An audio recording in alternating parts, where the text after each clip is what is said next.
Once upon a time, there was a boy named Sean McGrady.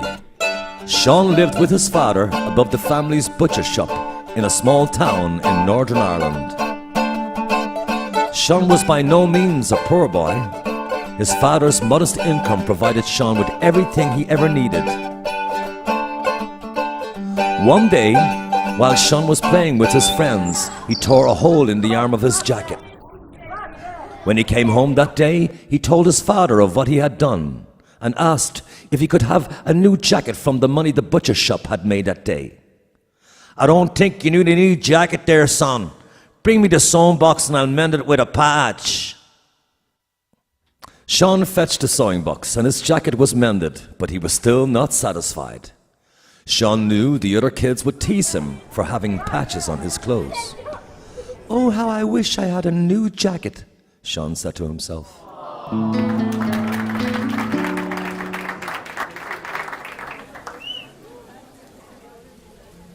Later on that night, while Sean lay in bed, he heard a faint knocking sound coming from somewhere in the house. Sean followed the noise out of his room to the cupboard down the hall. He cautiously opened the door. Knocking grew louder. The noise seemed to be coming from inside the sewing box. Sean lifted the latch and slowly opened the lid. Suddenly the lid flew open and up popped the head of a tiny man. "Holy man, I thought I was a goner," the little man said, panting heavily, while waving a small sewing needle in the air. "What took you so long? I could hardly breathe in there." He was dressed in a green hat and had green pants with brown suspenders and a thick red beard. "Who are you?" asked Sean nervously. "And what are you doing in my sewing box?" "Paddy O'Reilly at your service there. I was trying to reach this shiny needle, you see." Paddy paused to light the bowl of his pipe. "But I lost my balance and I fell in the box, and the lid closed, and you know the rest of the story, so you do." He continued to light his tiny pipe. Sean was a clever boy, and he knew a thing or two about magical creatures. "You're a leprechaun, aren't you?" "That's correct." "In that case, if one catches a leprechaun, you must give them your pot of gold." "Well, no, technically you didn't catch me at all, but you did save me, so I'd like to give you a little thank you gift. I'll let you know where my pot of gold is, but you may only take what you need and no more. Now listen, I value my pot of gold very much, so for every gold coin you take from me, I will take something of equal value from you." Sean thought to himself, "There is nothing Paddy can take from me that can't be bought back with gold coins. It's a deal." Sean shook Paddy's hand between his thumb and index finger. "By the by, what might be your name, lad?" "Sean McGrady." "Well, McGrady, if you walk down the street, past the church to the elm tree marked with the red ribbon, there sits me pot of gold. And just remember, you may only take that what you need." Suddenly, Paddy disappeared. Sean rubbed his eyes in disbelief and went back to bed.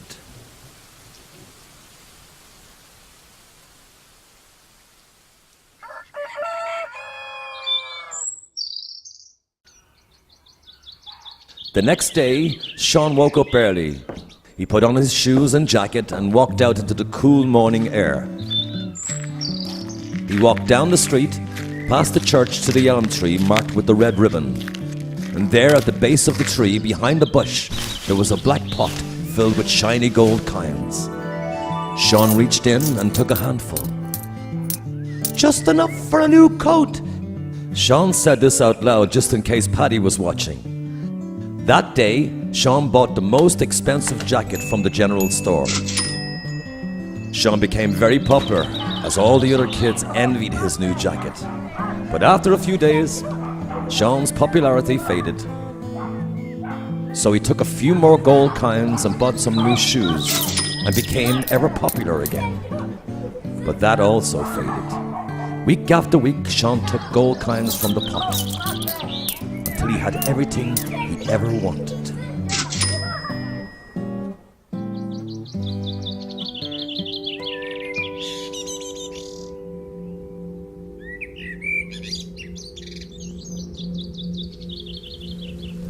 One day, Sean woke up and found his father standing in the back room of the butcher's shop with two policemen who were taking notes. "What's happened?" asked Sean. We've been robbed. All the knives have been stolen, and without them I can't work." "What's a butcher without a knife?" "Without work, we have no money." Sean's father sat on the sofa and put his face in his hands. "Don't worry, I can get you some new ones," said Sean.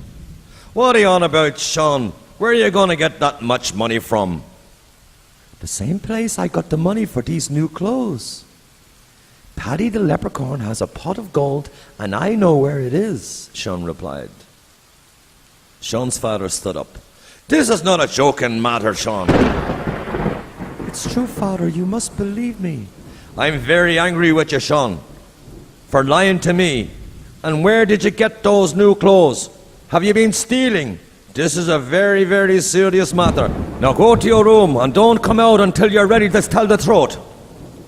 That night, Sean lay in bed thinking about how he could convince his father he was telling the truth. It is a well-known fact that grown-ups can't see things like leprechauns and pots of gold. So Sean decided he would bring the gold coins home to show his father they were real. Sean took an empty potato sack from the kitchen. He ran down the street, past the church, and over to the elm tree marked with the red ribbon. With both hands, he filled the sack with gold coins, one hand after another, until the pot was completely empty. He then threw the heavy sack over his shoulder and slowly walked back to the butcher's shop. When he got back, to his surprise, the shop was gone. All that was left was an empty plot of land. No walls, no roof, no father. Sean had never felt as guilty before in all his life. He sat down in the place where his sofa had been and started crying. "If it wasn't for my greed, this would never have happened." Suddenly, Paddy the leprechaun appeared. "I see you taking all the gold coins, McGrady." "I'm sorry, I'll give them back if it will make things the way they were." "Aha, McGrady, but we made a deal. For every gold coin you took from me, I took something of equal value." "I don't want that stuff anymore. I just want my father and our home," Sean pleaded. "You should have thought of that before you took more than you deserved. I'm afraid you've offset the balance. Everything you have comes from somewhere. When you take too much for yourself, there is not enough for everyone else. It's like this, you see. Someone, somewhere, goes without. Nothing is unlimited, McGrady, especially not wealth." Sean sniffs and wipes his nose on his sleeve. "But I can give it all back." "Sure you can, but it's not here anymore." What do you mean?" "You see, a rainbow has two ends. At one end, there is a pot filled with things you want, and at the other, you'll find the things you need. To get those things that you want, you have to do a bit of work. Only then can they be valued as things that you need, you see." Sean looked up at the enormous rainbow above him.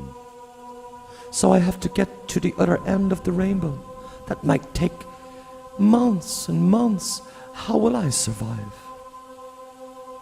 "You may take enough gold coins to hire a boat and buy some food. You should reach the rainbow's end in a fortnight." Reluctantly, Sean reached into the sack and took a handful of gold coins and put them in his coat pocket. Then he reached into the sack again. Paddy spoke. "Take only what you need, Greedy McGrady." He opened his hand and dropped the gold coins back into the sack.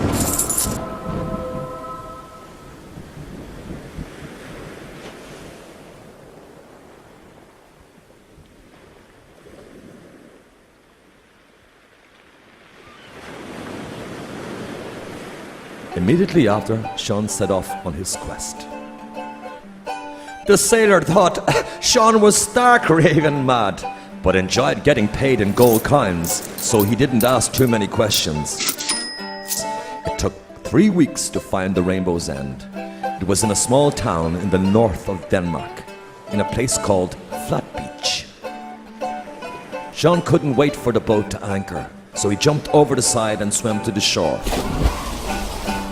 At the end of the rainbow, just as Paddy had said, were all the things Sean valued most.